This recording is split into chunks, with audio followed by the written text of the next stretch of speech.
CMA US exam പാസ്സാവാൻ നിങ്ങൾ അറിഞ്ഞിരിക്കേണ്ട പ്രധാനപ്പെട്ട കുറച്ച് ടിപ്സുകളാണ് ഈ വീഡിയോയിൽ ഡിസ്കസ് ചെയ്യാനായിട്ട് പോകുന്നത്. Hi, this is CMA Bipin Chandran. Welcome to another video. So CMA exam എന്ന് പറയുന്നത് ഏതൊരു കൊമേഴ്സ് പ്രൊഫഷണൽ പോലെ തന്നെയും വളരെ ഡിഫിക്കൽട്ട് ആയിട്ടുള്ള എക്സാം ആണ്. ആക്ച്വലി വളരെ എളുപ്പത്തിൽ പാസ്സാകാൻ പറ്റുന്ന ഒരു എക്സാം ആണെന്ന് ആരെങ്കിലും പറഞ്ഞാൽ ദാറ്റ് ഇസ് എ ലൈ എന്ന് വേണമെങ്കിൽ പറയേണ്ടി വരും. നല്ല ഹാർഡ് വർക്ക്, നല്ല എഫർട്ട്, പിന്നെ കുറച്ച് സ്മാർട്ട് വർക്ക്, ഇതെല്ലാം ചേരുമ്പോഴാണ് CMA എക്സാം പാസ്സാവാൻ സാധിക്കുന്നത്. സോ എക്സാം പാസ്സാവാൻ നിങ്ങൾ ആദ്യം അറിഞ്ഞിരിക്കേണ്ട ഒരു കാര്യം എക്സാമിന്റെ പാറ്റേൺ മനസ്സിലാക്കുക എന്നുള്ളതാണ്. നമ്മുടെ ഇന്ത്യൻ കോഴ്സുകൾ പോലെയോ അല്ലെങ്കിൽ നമ്മൾ സ്കൂളിലോ കോളേജിലോ പഠിച്ചതുപോലെയുള്ള ഒരു എക്സാം പാറ്റേൺ അല്ല CMA US എന്നുള്ളത്. ഒരു ഇന്റർനാഷണൽ കോഴ്സ് ആയതുകൊണ്ട് തന്നെ അവർ കൂടുതലും കോൺസെപ്ച്വൽ നോളജിനാണ് ഇമ്പോർട്ടൻസ് കൊടുക്കുന്നത്. അതുകൊണ്ട് തന്നെ MCQ ബേസ്ഡ് ക്വസ്റ്റ്യൻസ് ആവുമ്പോൾ അതിൽ 4 ഓപ്ഷൻസ് എല്ലാം ഉള്ളൂ, എളുപ്പത്തിൽ കറക്കി കുത്താം എന്നൊക്കെ വിചാരിച്ചു കഴിഞ്ഞാൽ ദാറ്റ്സ് നോട്ട് പോസിബിൾ. പക്ഷേ ആ ക്വസ്റ്റ്യൻ ചോദിക്കുന്ന രീതി എങ്ങനെയാണ്, ഓപ്ഷൻസ് ഫ്രെയിം ചെയ്തിരിക്കുന്ന രീതി എങ്ങനെയാണ്, ശരിയുത്തരം അവരെങ്ങനെയാണ് എത്തിച്ചേർന്നിരിക്കുന്നത്, ബാക്കിയുള്ള ഓപ്ഷൻസ് ഒക്കെ എന്തുകൊണ്ട് തെറ്റി എന്നുള്ള കാര്യങ്ങൾ മനസ്സിലാക്കി വേണം നമ്മൾ എക്സാമിന് പ്രിപ്പയർ ചെയ്യാനായിട്ട്. സോ എക്സാം പാറ്റേൺ എന്ന് പറയുമ്പോൾ ഈ പറഞ്ഞ കാര്യങ്ങളൊക്കെ അതിൽ ഉൾപ്പെടും. MCQs ആണ് നമുക്കറിയാം, 100 MCQs ഉണ്ടായിരിക്കും. പിന്നെയാണ് essay ക്വസ്റ്റ്യൻസ് വരുന്നത്. essay ക്വസ്റ്റ്യൻ വളരെ നോർമലാണ്, ഡയറക്റ്റ് ക്വസ്റ്റ്യൻസ് ഒക്കെ വരാം, നമുക്ക് ടൈപ്പ് ചെയ്താൽ മാത്രം മതി, ഡിസ്ക്രിപ്റ്റീവ് ആണ്. അവിടെ നിങ്ങൾക്ക് വലിയ ബുദ്ധിമുട്ടുണ്ടാവാൻ സാധ്യതയില്ല. ബുദ്ധിമുട്ട് എപ്പോഴും വരുന്നത് ഈ MCQയിലാണ്. സോ MCQയിൽ ഒരു ക്വസ്റ്റ്യൻ ഉണ്ടാവും, 4 ഓപ്ഷൻസ് ഉണ്ടാവും. ഈ 4 ഓപ്ഷനിൽ 2 ഓപ്ഷൻസ് എപ്പോഴും നമുക്ക് എളുപ്പത്തിൽ കട്ട് ചെയ്ത് കളയാൻ പറ്റുന്നതായിരിക്കും. കാരണം അത് താരതമ്യേന ഒരു ബ്ലണ്ടർ ഓപ്ഷൻസ് ആയിരിക്കും, അല്ലെങ്കിൽ ഒറ്റ നോട്ടത്തിൽ തന്നെ തെറ്റാണെന്ന് നമുക്ക് മനസ്സിലാവുന്ന ലെവലിലുള്ള ഓപ്ഷൻസ് ആയിരിക്കും. പക്ഷേ ബാക്കി 2 ഓപ്ഷൻസ് ചിലപ്പോൾ കട്ടയായിരിക്കും. അത് രണ്ടും ശരിയാണെന്നോ അല്ലെങ്കിൽ രണ്ടും തെറ്റാണെന്നോ ഒക്കെ നമുക്ക് തോന്നാൻ സാധിക്കും. ആ രീതിയിലായിരിക്കും ആ ഓപ്ഷൻസ് ഫ്രെയിം ചെയ്തിരിക്കുന്നത്. അപ്പോൾ എത്രത്തോളം കൂടുതൽ ക്വസ്റ്റ്യൻസ് നിങ്ങൾ പ്രാക്ടീസ് ചെയ്യുന്നോ അത്രത്തോളം നിങ്ങൾ ഈ പാറ്റേണുമായിട്ട് പൊരുത്തപ്പെടും എന്നുള്ളതാണ്. സോ ടെക്സ്റ്റ് വായിക്കണോ ക്വസ്റ്റ്യൻ ചെയ്യണോ എന്നാണ് ചോദിക്കുന്നതെങ്കിൽ എൻ്റെ പേഴ്സണൽ അഭിപ്രായം നിങ്ങൾ കൂടുതൽ ക്വസ്റ്റ്യൻ ചെയ്യുക, കുറച്ച് ടെക്സ്റ്റ് വായിക്കുക. ടെക്സ്റ്റ് വായിക്കേണ്ട എന്നല്ല ഞാൻ പറയുന്നത്, ടെക്സ്റ്റ് വായിക്കണം. ഒരു ബേസ് നോളജ് കിട്ടാനായിട്ട് ടെക്സ്റ്റ് വായിക്കണം. അതിനപ്പുറത്തേക്ക് ടെക്സ്റ്റ് ഇരുന്ന് കാണാതെ പഠിക്കുക, ടെക്സ്റ്റിലെ ഓരോ സെൻറ്റൻസും അതുപോലെ ഓർത്ത് വെക്കുക. ഇനി അങ്ങനെയൊക്കെ ഓർത്ത് വെച്ച് പഠിച്ചാലും നിങ്ങൾക്ക് MCQ തെറ്റാം. കാരണം ഡയറക്റ്റ് ക്വസ്റ്റ്യൻസ് അല്ല വരുന്നത്, ഇൻഡയറക്റ്റ് രീതിയിലാണ്, ഒരു ഇൻഡയറക്റ്റ് അപ്രോച്ചിലാണ് അവർ എന്ത് ചെയ്യുന്നത്, ക്വസ്റ്റ്യൻസ് ചോദിക്കുന്നത്. ഇനി ഈ ക്വസ്റ്റ്യൻ്റെ പാറ്റേൺ ഞാൻ പറഞ്ഞത്, ക്വസ്റ്റ്യൻസ് കുറേ തവണ ചെയ്ത് വരുമ്പോൾ എങ്ങനെയാണ് IMA നിങ്ങളെ പറ്റിക്കാൻ ശ്രമിക്കുന്നത്, തെറ്റിക്കാൻ ശ്രമിക്കുന്നത്, ഏത് രീതിയിലാണ് അവർ ശരി ഉത്തരത്തിലേക്ക് പോകുന്നത്, ഒരു ഐഡിയ നമ്മുടെ ഒരു ബ്രെയിനിനുള്ളിൽ ഓട്ടോമാറ്റിക്കലി വളർന്നു വരും. അത് കൂടുതൽ ചോദ്യം ചെയ്യുന്നതനുസരിച്ച് കൂടുതലായിട്ട് വളരും. അതുകൊണ്ടാണ് ഞാൻ എപ്പോഴും പറയുന്നത് മാക്സിമം ക്വസ്റ്റ്യൻസ് നിങ്ങൾ പ്രാക്ടീസ് ചെയ്യുക. നിങ്ങൾക്ക് 2, 3, 4 മെറ്റീരിയൽ സോഫ്റ്റ്വെയർസ് ഒപ്പിക്കാൻ പറ്റുമെങ്കിൽ അതിലെ എല്ലാ ചോദ്യങ്ങളും ഹോക്കിൻ്റെയും വയലിൻ്റെയും ക്ലൈമിൻ്റെയും ബെക്കറിൻ്റെയും എല്ലാത്തിൻ്റെയും ക്വസ്റ്റ്യൻസ് വർക്കൗട്ട് ചെയ്യുകയാണെങ്കിൽ നിങ്ങൾ പാസ്സാവാനുള്ള സാധ്യത അത്രത്തോളം വലുതായിരിക്കും. So question practice is a must. Exam പാസ്സാവണമെങ്കിൽ നിങ്ങൾ മാക്സിമം നമ്പർ ഓഫ് ക്വസ്റ്റ്യൻസ് ചെയ്തിരിക്കണം. ഇനി നിങ്ങൾക്ക് അഫോർഡ് ചെയ്യാൻ പറ്റുന്നില്ല, നിങ്ങൾക്ക് പൈറേറ്റഡ് വേർഷൻസ് ഒന്നും കിട്ടുന്നില്ല മറ്റ് മെറ്റീരിയൽസിനെങ്കിൽ മിനിമം 2 സോഫ്റ്റ്വെയർസ് എങ്കിലും എന്ത് ചെയ്തിരിക്കണം, വർക്കൗട്ട് ചെയ്തിരിക്കണം. സോ ക്വസ്റ്റ്യൻ പ്രാക്ടീസ് ആണ് ഫസ്റ്റ് കാര്യം. അതിലൂടെ നമ്മൾ എക്സാമിൻ്റെ പാറ്റേൺ മനസ്സിലാക്കണം. എങ്ങനെ ചോദ്യം വരും, എങ്ങനെ ഉത്തരത്തിലേക്ക് എത്തും എന്ന് മനസ്സിലാക്കി കഴിഞ്ഞാൽ കുറച്ചുകൂടെ കാര്യങ്ങൾ നിങ്ങൾക്ക് എളുപ്പമാവുമെന്നാണ് എൻ്റെ വിശ്വാസം. രണ്ടാമത്തെ കാര്യം, ഞാൻ ടെക്സ്റ്റിൻ്റെ കാര്യം പറഞ്ഞു. ടെക്സ്റ്റ് പഠിക്കുന്നത് അല്ലെങ്കിൽ ടെക്സ്റ്റ് വായിക്കുന്ന രീതി നിങ്ങൾ ശ്രദ്ധിക്കേണ്ടതാണ്. വെറുതെ വായിച്ച് കാണാതെ പഠിച്ച് വെക്കേണ്ട ആവശ്യമില്ല. അത് വായിക്കുമ്പോൾ പ്രോപ്പറായിട്ട് ആ ഒരു കോൺസെപ്റ്റ് എന്താണെന്ന് മനസ്സിലാക്കുക. നമ്മുടെ ഉപബോധ മനസ്സിൽ, നമ്മുടെ മെമ്മറിയിലേക്ക് ആ കോൺസെപ്റ്റ് എന്താണെന്ന് മനസ്സിലാക്കി എടുക്കുക എന്നുള്ളതാണ് ഫസ്റ്റ് പ്രയോറിറ്റി. അല്ലാതെ അത് ഫുൾ ഇരുന്നിട്ട് അതിലെ വേർഡ്സ് ഒക്കെ കാണാതെ പഠിക്കേണ്ട ആവശ്യമൊന്നുമില്ല. ഇപ്പോൾ നിങ്ങൾ ഹോക്കിൻ്റെ ടെസ്റ്റൊക്കെയാണ് എടുക്കുന്നതെങ്കിൽ അതിൽ ഒരുപാട് കോണ്ടന്റ് ആണ്, അതെല്ലാം ഇരുന്ന് കാണാതെ പഠിക്കുക എന്ന് പറഞ്ഞാൽ വെർച്വലി ഇമ്പോസിബിൾ ആണ്. സോ കോൺസെപ്റ്റ് മനസ്സിലാക്കി മാത്രം പോവുക. ഇമ്പോർട്ടൻ്റ് ആയിട്ടുള്ള വൈറ്റൽ പോയിന്റുകൾ ഒരു ബുക്കിൽ നോട്ട് പോലെ ക്രിയേറ്റ് ചെയ്യുക. തീർച്ചയായിട്ടും നിങ്ങൾ പഠിക്കുന്ന സ്ഥാപനത്തിലെ ഫാക്കൽറ്റീസ് നിങ്ങൾക്ക് നോട്ട്സ് തരും. അതുകൂടാതെ ടെക്സ്റ്റ് വായിക്കുന്ന സമയത്ത് നിങ്ങൾക്ക് പുതുതായിട്ട് എന്തെങ്കിലും ഇൻഫർമേഷൻ കിട്ടുകയാണെങ്കിൽ അതൊരു ബുക്കിൽ നോട്ടായിട്ട് ക്രിയേറ്റ് ചെയ്ത് വെക്കുക. അതുപോലെ ക്വസ്റ്റ്യൻസ് പ്രാക്ടീസ് ചെയ്യുന്ന സമയത്തും നമ്മുടെ പുസ്തകത്തിൽ ഇല്ലാത്തതോ പുസ്തകത്തിൽ മെൻഷൻ ചെയ്യാത്തതോ ആയിട്ടുള്ള ചോദ്യങ്ങളൊക്കെ ഈ സോഫ്റ്റ്വെയറിൽ വരാറുണ്ട്. അപ്പോൾ അവിടെ ആ ക്വസ്റ്റ്യൻസിന് എക്സ്പ്ലനേഷൻസ് ഉണ്ടായിരിക്കും. ആ എക്സ്പ്ലനേഷൻ ബുക്കിലേക്ക് എഴുതി വെക്കുക, പിന്നീട് റെഫർ ചെയ്യുമ്പോൾ ഉപകരിക്കും. ഇനി ക്വസ്റ്റ്യൻ ചെയ്യുമ്പോൾ നിങ്ങൾ ശ്രദ്ധിക്കേണ്ട ഒരു കാര്യമുണ്ട്. നോർമലി നമ്മളൊരു MCQ ക്വസ്റ്റ്യൻ ഒക്കെ ചെയ്യുമ്പോൾ എന്താ ചെയ്യുക, ക്വസ്റ്റ്യൻ വായിക്കും, ശരി ഉത്തരം കണ്ടെത്തും, അടുത്ത ക്വസ്റ്റ്യനിലേക്ക് പോകും. എന്നാൽ ഇവിടെ നിങ്ങൾ CMA എക്സാമിൽ നിങ്ങൾ ചെയ്യേണ്ടത് ക്വസ്റ്റ്യൻ ചെയ്യുന്നു, ശരി ഉത്തരം കണ്ടുപിടിക്കുന്നു, ഓക്കെ, ബാക്കിയുള്ള ഉത്തരങ്ങൾ എന്തുകൊണ്ട് തെറ്റി എന്ന് കൂടെ പഠിക്കണം. അതായത് ഓപ്ഷൻ A ആണ് ശരിയെങ്കിൽ Bയും Cയും Dയും തെറ്റാണല്ലോ. എന്തുകൊണ്ട് B തെറ്റായി, എന്തുകൊണ്ട് C തെറ്റായി, എന്തുകൊണ്ട് D തെറ്റായി എന്ന് ചിന്തിച്ച് പഠിക്കുമ്പോഴാണ് CMA എക്സാം ക്രാക്ക് ചെയ്യാൻ നമുക്ക് കൂടുതൽ എബിലിറ്റി ഉണ്ടാവുന്നത്. മറിച്ച് നമ്മൾ ശരി ഉത്തരം, ഇത് ശരി ഉത്തരം, അടുത്ത ക്വസ്റ്റ്യൻ, ഇത് ശരി ഉത്തരം, അങ്ങനെ പഠിച്ചു പോയി കഴിഞ്ഞാൽ നമുക്ക് പാസ്സാവാൻ സാധ്യത കുറവായിരിക്കും. മറിച്ച് എന്തുകൊണ്ട് ബാക്കിയുള്ള ഉത്തരങ്ങൾ തെറ്റി എന്ന് പഠിക്കുമ്പോൾ അവിടെ കോൺസെപ്റ്റ്സിൽ എന്താണ് മിസ്റ്റേക്ക് വന്നതെന്ന് നമുക്ക് മനസ്സിലാവും. അത് ഫ്യൂച്ചർ ക്വസ്റ്റ്യൻസ് വരുന്ന സമയത്ത് നമുക്ക് ഉപകാരപ്പെടുന്നതായിരിക്കും. ഒരു കാര്യം എപ്പോഴും ആലോചിക്കുക, ഈ സോഫ്റ്റ്വെയറിൽ നമ്മൾ ചെയ്യുന്ന ക്വസ്റ്റ്യൻസ് ഒരിക്കലും അതേപോലെ എക്സാമിന് ചോദിക്കില്ല. അതിൽ മാറ്റങ്ങൾ വരും.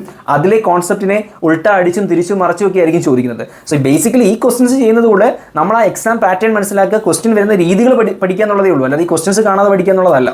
മറിച്ച് ആ ക്വസ്റ്റ്യൻ്റെ ഫ്രെയിമിങ്ങും ക്വസ്റ്റ്യൻ്റെ ചോദിക്കുന്ന ആഖ്യാന രീതിയുമാണ് നമ്മളവിടെ പഠിക്കുന്നത്. സോ ക്വസ്റ്റ്യൻസ് ചെയ്യുമ്പോൾ തെറ്റുത്തരങ്ങൾ കൂടെ പഠിക്കുക, എന്തുകൊണ്ട് തെറ്റിയെന്നും എന്തുകൊണ്ട് ശരിയായില്ലെന്നും പഠിക്കുക. ഇതാണ് രണ്ടാമത്തെ ടിപ്പ് എന്ന് പറയുന്നത്. മൂന്നാമത്തെ കാര്യം നിങ്ങൾ എപ്പോഴും ഫോക്കസ് ചെയ്യേണ്ടത് ടൈമിങ്ങിനാണ്. ബിക്കോസ് നമുക്ക് പലപ്പോഴും എക്സാമിന് ചെല്ലുന്ന സമയത്ത് ടൈമിംഗ് ഒരു പ്രശ്നമാണ്. 3 മണിക്കൂറിൽ 100 MCQs ചെയ്യണം. ഇപ്പോൾ നമ്മൾ PSC എക്സാംസ് ഒക്കെ നോക്കുകയാണെങ്കിൽ നിങ്ങൾക്കറിയാം 75 മിനിറ്റിലാണ് അവർ 100 ക്വസ്റ്റ്യൻസ് ചെയ്യുന്നത്. അവിടെ കറപ്പിക്കുകയാണ്, ഇവിടെ MCQ തന്നെയാണ്. സോ വ്യത്യാസമൊന്നുമില്ല. പക്ഷേ അവർക്ക് 75 മിനിറ്റിൽ അത് പോസിബിൾ ആണ്. പക്ഷേ CMA എക്സാം ഒരിക്കലും 75 മിനിറ്റിൽ നിങ്ങൾക്ക് പോസിബിൾ അല്ല. അവിടെ 3 hours തന്നെ പലപ്പോഴും പല കുട്ടികൾക്കും കിട്ടാറില്ല. പക്ഷേ നിങ്ങൾ ക്വസ്റ്റ്യൻസ് ചെയ്യുന്നതിലെ വേഗത എന്ന് പറയുന്നത് നിങ്ങളുടെ പ്രാക്ടീസിനെ അനുസരിച്ചിരിക്കും. നിങ്ങൾ പ്രാക്ടീസ് സമയത്ത് എത്രത്തോളം ഫാസ്റ്റായിട്ട് ഇത് കൺവേർട്ട് ചെയ്യാൻ സാധിക്കുന്നുണ്ടോ, ഉത്തരത്തിലേക്ക് എത്താൻ സാധിക്കുന്നുണ്ടോ, ആ സ്പീഡായിരിക്കും നിങ്ങൾക്ക് എക്സാമിനും റിഫ്ലക്റ്റ് ചെയ്യാൻ പറ്റുന്നത്. സോ നിങ്ങളുടെ പ്രാക്ടീസ് ചെയ്യുന്ന സമയത്ത് തന്നെ ഒരുപാട് ലാഗ് അടിക്കാതെ, ഇപ്പോൾ ഇനിഷ്യലി ഒക്കെ ചിലപ്പോൾ നമ്മൾ കുറേ സമയം എടുക്കുമായിരിക്കും. ബട്ട് നിയറിംഗ് ദ എക്സാമിനോട് അടുക്കുന്ന ആ ഒരു 2 months നമ്മൾ ക്വസ്റ്റ്യൻ ചെയ്യുന്ന വേഗത എന്ന് പറയുന്നത് ഫാസ്റ്റ് ആയിരിക്കണം. എപ്പോഴും ആ ടൈമിങ് കീപ്പ് ചെയ്യാൻ ശ്രമിക്കണം. നമ്മൾ എക്സാമിന് കയറി കഴിയുമ്പോൾ തന്നെ അത് റിവേഴ്സിൽ റണ്ണിങ് ആവും. 2:59, 58, ലാസ്റ്റ് 0 ആവും. എൻ്റെ ഒരു സജഷൻ എന്ന് പറയുന്നത് 3 മണിക്കൂർ MCQ ഉണ്ടെങ്കിൽ അതിലൊരു 2 മണിക്കൂർ 50 മിനിറ്റിലെങ്കിലും MCQs തീർക്കാൻ വേണ്ടി ശ്രമിക്കുക. എപ്പോഴും ഒരു 10 മിനിറ്റ് കുറവാണെന്ന് സങ്കല്പിച്ചിട്ട് നിങ്ങൾ എക്സാം അറ്റൻഡ് ചെയ്യുന്നതാണ് എൻ്റെ പേഴ്സണൽ അഭിപ്രായം. കാരണം 2 അഡ്വാൻറ്റേജ് ഉണ്ട്. ഒന്ന്, നമ്മൾ കുറച്ചുകൂടെ എഫിഷ്യൻ്റ് ആയിട്ട് ടൈം യൂട്ടിലൈസ് ചെയ്യാൻ സാധിക്കും. രണ്ടാമത്തെ കാര്യം, essay ക്വസ്റ്റ്യൻസ് എഴുതാൻ നമുക്ക് 1 മണിക്കൂറേ കിട്ടുള്ളൂ. അപ്പോൾ നിങ്ങളിവിടെ ഒരു 10 മിനിറ്റ് സേവ് ചെയ്യുകയാണെങ്കിൽ you can actually add that 10 minutes with essay questions. So essay ക്വസ്റ്റ്യനിൽ നിങ്ങൾക്ക് ആ ഒരു 10 മിനിറ്റ് കൂടെ എക്സ്ട്രാ കിട്ടും, വിച്ച് മീൻസ് 1 മണിക്കൂർ 10 മിനിറ്റ് കിട്ടും. അവിടെ ചിലപ്പോൾ നിങ്ങൾക്ക് 1-2 ക്വസ്റ്റ്യൻസ് ഒന്നുകൂടെ ഒന്ന് ആലോചിച്ച് വൃത്തിയായിട്ട് essay എഴുതാനായിട്ട് സാധിക്കുമായിരിക്കും. ചിലപ്പോൾ 360 കിട്ടുന്നതും 350 മാർക്ക് കിട്ടുന്നതും തമ്മിലുള്ള ഡിഫറൻസ് അതായിരിക്കാം. സോ മാക്സിമം ടൈം സേവ് ചെയ്യാൻ ശ്രമിക്കുക. പറ്റുമെങ്കിൽ 2 hours 50 minutes കംപ്ലീറ്റ് ചെയ്യാൻ ശ്രമിക്കുക.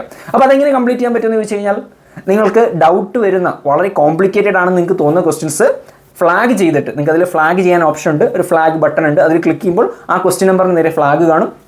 ഫ്ലാഗ് ചെയ്തിട്ട് ഏതെങ്കിലും ഒരു ഉത്തരം, തൽക്കാലം അന്നേരം തോന്നുന്ന ഒരു ഉത്തരം സെലക്ട് ചെയ്തിടുക.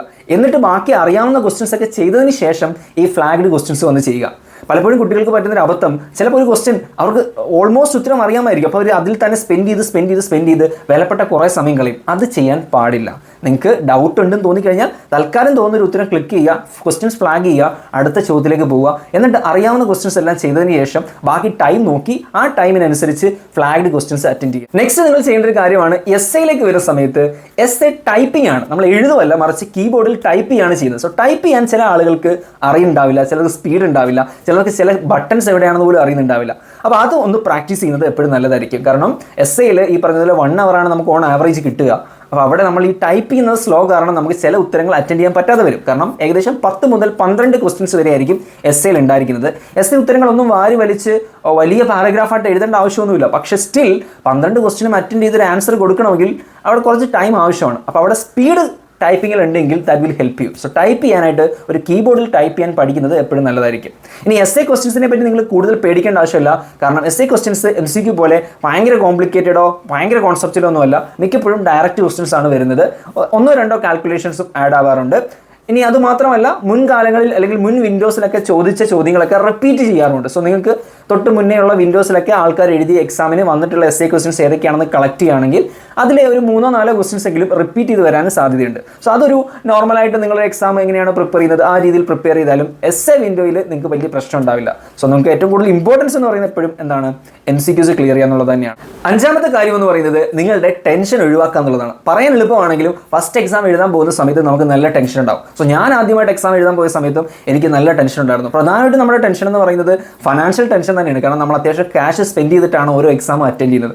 അതുകൊണ്ട് തന്നെ പാസ്സായില്ലെങ്കിൽ അത്രയും പൈസ നഷ്ടപ്പെടും എന്നുള്ളൊരു ടെൻഷൻ കൂടെ നമ്മുടെ തലയിലേക്ക് വരുന്നുണ്ട്. ബട്ട് സ്റ്റിൽ ഈ ടെൻഷൻ നിങ്ങളെ ഒരു പരിധി വരെ പിന്നോട്ട് വലിക്കാൻ സാധിക്കും. കാരണം പ്രത്യേകിച്ച് നിങ്ങൾ എക്സാം ഹാളിൽ ചെന്നിരുന്നിട്ട് നിങ്ങളുടെ സെക്യൂരിറ്റി ചെക്കും കാര്യങ്ങളും എല്ലാം കഴിഞ്ഞ് അവിടെ ചെന്നിരിക്കുന്ന സമയത്ത് ആദ്യം വരുന്ന ഒരു 3-4 ക്വസ്റ്റ്യൻസ് ടഫ് ആണെങ്കിൽ നമ്മുടെ ഈ ടെൻഷൻ 50% എന്നുള്ളത് 200% മാറാൻ സാധ്യതയുണ്ട്. എപ്പോഴും മനസ്സിലാക്കേണ്ട ഒരു കാര്യമാണ്, IMA 100 ക്വസ്റ്റ്യൻ ഇടുമ്പോൾ അതിൽ എല്ലാ ലെവൽ ഓഫ് ക്വസ്റ്റ്യൻസ് ഉണ്ടായിരിക്കും. അത്യാവശ്യം ഈസി ആയിട്ടുള്ള ക്വസ്റ്റ്യൻസ് ഉണ്ടായിരിക്കും, ആവറേജ് ലെവലുള്ള ക്വസ്റ്റ്യൻസ് ഉണ്ടായിരിക്കും, എബോ ആവറേജ് ക്വസ്റ്റ്യൻസ് ഉണ്ടായിരിക്കും, ടഫായിട്ടുള്ള ക്വസ്റ്റ്യൻസ് ഉണ്ടായിരിക്കും, തീരെ നമുക്ക് ഉത്തരം കണ്ടെത്താൻ പോലും പറ്റാത്ത രീതിയിലുള്ള കോംപ്ലിക്കേറ്റഡ് ആയിട്ടുള്ള 3-4 ക്വസ്റ്റ്യൻസും ഉണ്ടായിരിക്കും. കാരണം അവർ ആ ഒരു രീതിയിലാണ് അതിനെ മിക്സ് ചെയ്യുന്നത്. സോ നിങ്ങൾ അങ്ങോട്ട് ചെന്നിരിക്കുന്ന സമയത്ത് ചിലപ്പോൾ നിങ്ങൾക്ക് ആദ്യം വരുന്ന 2 ചോദ്യം എന്ന് പറയുന്നത് നിങ്ങൾക്ക് തീരെ അറിയാത്തതായിരിക്കാം. അപ്പോൾ അത് കണ്ടിട്ട് നമ്മൾ ഒരിക്കലും തളരരുത്, ഡീമോട്ടിവേറ്റഡ് ആവരുത്, ഓവർ ടെൻസ്ഡ് ആവരുത്. അപ്പോൾ 2 ചോദ്യത്തിന് നിങ്ങൾക്ക് ഉത്തരം കണ്ടെത്താൻ പറ്റിയില്ലെങ്കിൽ നിങ്ങൾ ചിന്തിക്കേണ്ട എന്താ, ഇനിയൊരു 98 ക്വസ്റ്റ്യൻ ഉണ്ട്, ആ 98 ക്വസ്റ്റ്യൻ ശരിയാക്കിയ പ്രശ്നം തീർന്നില്ലേ. ആ ഒരു മോട്ടിവേഷനോട് കൂടിയിട്ടായിരിക്കണം ക്വസ്റ്റ്യൻസിനെ ഫേസ് ചെയ്യേണ്ടത്. ഓവറായിട്ട് ടെൻസ്ഡ് ആവേണ്ട ആവശ്യമില്ല. എപ്പോഴും മനസ്സിലാക്കുക, നിങ്ങൾക്ക് ഒരു 10 20 ക്വസ്റ്റ്യൻസ് വരെ തെറ്റിക്കാം. സ്റ്റിൽ നിങ്ങൾ 100-ൽ 80 ക്വസ്റ്റ്യൻ ശരിയാക്കിയാലും നിങ്ങൾക്ക് എസ് എ വിൻഡോ ഓപ്പൺ ആവും, നിങ്ങൾ പാസ്സാവാനുള്ള സാധ്യത കൈയാണ്. സോ നിങ്ങൾ 2 ക്വസ്റ്റ്യൻ ചെയ്തില്ല, 3 ക്വസ്റ്റ്യൻ ചെയ്തില്ല, അതിലൊന്നും ടെൻസ്ഡ് ആവേണ്ട കാര്യമില്ല.